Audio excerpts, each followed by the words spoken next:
नमस्कार दोस्तों, जैसा कि आप सभी जानते हैं कि बेल्ट्रॉन का डीयू का एग्ज़ाम 27 जनवरी को हो चुका है और उसके बाद ऑब्जेक्शन लिंक भी आ चुका था, लोगों का आंसर की भी आ चुका था। 4 फरवरी तक ऑब्जेक्शन लिंक को देखना था और इसके बाद अब सब कोई रिज़ल्ट का इंतज़ार कर रहा है। तो रिज़ल्ट कब तक आएगा, इसको लेकर लोग सभी अपने अपने तरीके से अनुमान लगा रहे हैं। लेकिन कुछ स्टूडेंट्स का कुछ ऐसे चीज़ों पर कन्फ्यूज़न है कि रिज़ल्ट जो है वो कैसे बनेगा। तो बहुत सारे सवाल हैं स्टूडेंट्स का, जिस पर हम अभी चर्चा करेंगे। और सबसे पहले हम आपको बता दें कि अगर आपने ये एग्ज़ाम दिया है तो इसका जो मेरिट लिस्ट बनता है वो मेरिट लिस्ट के हिसाब से ही लोगों का चयन होता है। इसमें कोई आपको कट ऑफ ये सब देखने की ज़रूरत नहीं है। अगर आपका पासिंग मार्क्स आ चुका है तो ये तो बात हो गई कि पासिंग नंबर कितना चाहिए, लेकिन रिज़ल्ट जो है वो किस आधार पर बनेगा तो उसके बारे में हम आपको बता दें कि रिज़ल्ट मेरिट के आधार पर बनेगा। और मेरिट में सबसे ऊपर उन्हीं लोगों का नाम रहेगा जिन्होंने हिंदी और इंग्लिश दोनों टाइपिंग चूज़ किया था। और उसमें वो सबसे ज़्यादा हिंदी में जिसका टाइपिंग स्पीड गया है उन लोगों का नाम ऊपर में रहेगा, जिनका हिंदी में कम गया है उसके बाद उनका रहेगा, और आखिर में हिंदी के बाद ख़त्म होने के बाद इंग्लिश वालों का मेरिट लिस्ट में नाम आएगा। अभी तक के हिसाब से यही बताया जा रहा है। इसके बाद अगर हम बात करें कि जिन स्टूडेंट्स का हिंदी और इंग्लिश दोनों है, उसमें अगर वो हिंदी में पास नहीं कर पा रहे हैं या फिर इंग्लिश में पास नहीं कर पा रहे हैं जितना उनका मिनिमम पासिंग चाहिए स्पीड उस हिसाब से, तो क्या ऐसी स्थिति में आप बोल सकते हैं कि उन लोगों का मेरिट लिस्ट में नाम नहीं आएगा? बहुत सारे लोगों को इसको लेकर कन्फ्यूज़न है। तो यहाँ पे हम आपको बता दें कि ऐसा कुछ नहीं होगा। अगर आपका किसी भी एक लैंग्वेज में टाइपिंग स्पीड आपने पास कर ली है तो आपका सिलेक्शन पक्का है यहाँ पे, इसमें कोई डाउट कोई कन्फ्यूज़न नहीं है। क्योंकि पिछली बार के आधार पर अगर देखा जाए तो पिछली बार भी ऐसे ही लोगों को मेरिट लिस्ट में शामिल किया गया था। तो ये तो बात हो गई कि कैसे बनेगा मेरिट लिस्ट, रिजल्ट कैसे बनेगा। अब हम दूसरे क्वेश्चन पे आते हैं जो कि स्टूडेंट ज़्यादातर ये सवाल पूछ रहे हैं हमसे। वो ये है, जो स्टूडेंट सिर्फ इंग्लिश टाइपिंग सेलेक्ट किए हैं उनका रिजल्ट कैसे बनेगा या फिर नहीं बनेगा।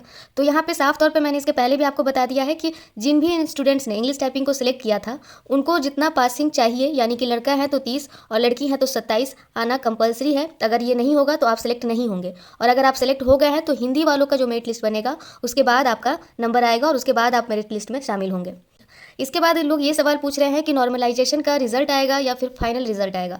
तो यहाँ पे मैं आपको बता दूं कि नॉर्मलाइजेशन होने के बाद जो मेरिट लिस्ट बनेगी, जो रिजल्ट आएगा वही अब आपके फाइनल रिजल्ट में दिखाया जाएगा। अलग से कोई आपको रिजल्ट पहले नहीं आएगा। जो फाइनल रिजल्ट आएगा उसमें ही आपका जो भी मार्क्स जुड़ेंगे या घटेंगे वो उसी में आपको शो कर दिया जाएगा। एमसीक्यू में जो भी नॉर्मलाइजेशन के बाद किसी का अगर नंबर बढ़ता है या घटता है वो आपको फाइनल रिजल्ट में ही दिखेगा। उसके पहले कोई नॉर्मलाइजेशन का अलग से रिजल्ट नहीं आने वाला है। इसके बाद सब अगर ये पूछ रहे हैं कि टाइपिंग का रिजल्ट कब तक आएगा, तो ये सवाल जो है वो इसका जवाब मैं यही कह सकती हूँ कि टाइपिंग का रिजल्ट और एमसीक्यू का रिजल्ट दोनों का साथ में ही आने वाला है। अलग से एमसीक्यू की तरह ना ही कोई इसका रिजल्ट पहले दिया जाएगा, बल्कि इसको साथ में ही जारी किया जाएगा। उसी आधार पर मेरिट लिस्ट बनकर ही आएगा। तो मेरिट लिस्ट में ही आपको देखने मिलेगा कि आपकी टाइपिंग स्पीड कितनी थी और एमसीक्यू में नॉर्मलाइजेशन के बाद आपका कितना नंबर आया है। वो फाइनल जो भी आपका फाइनल रिजल्ट होगा उसी में आपको दिखेगा। टाइपिंग का अलग से कोई रिजल्ट नहीं आने वाला है, दोनों का कंबाइन ही आएगा। अब हम अगर बात करते हैं, सब ये अंदाज़ा लगा रहे हैं कि रिज़ल्ट कब तक आएगा, क्योंकि सभी को बहुत बेसब्री से इंतज़ार है रिज़ल्ट का।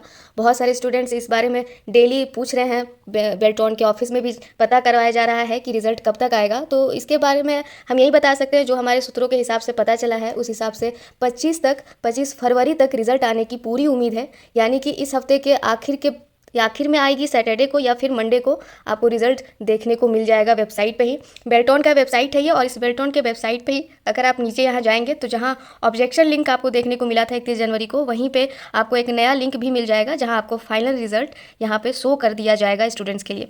तो मेरा अनुमान ये है कि इस सप्ताह के आखिर में या अगले सप्ताह की शुरुआत तक रिजल्ट आपको देखने को मिल सकता है, और उस मेरिट लिस्ट के हिसाब से आपकी ज्वाइनिंग भी जल्दी ही हो जाएगी।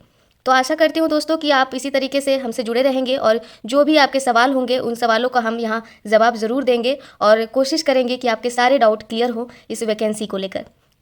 अगर अभी तक आपने हमारे चैनल को सब्सक्राइब नहीं किया है तो जल्दी सब्सक्राइब कर दीजिए, ताकि बेल्ट्रॉन या अन्य जो भी सरकारी एग्ज़ाम के अपडेट हम डालते हैं चैनल पर वो आप तक सबसे पहले पहुँच सके।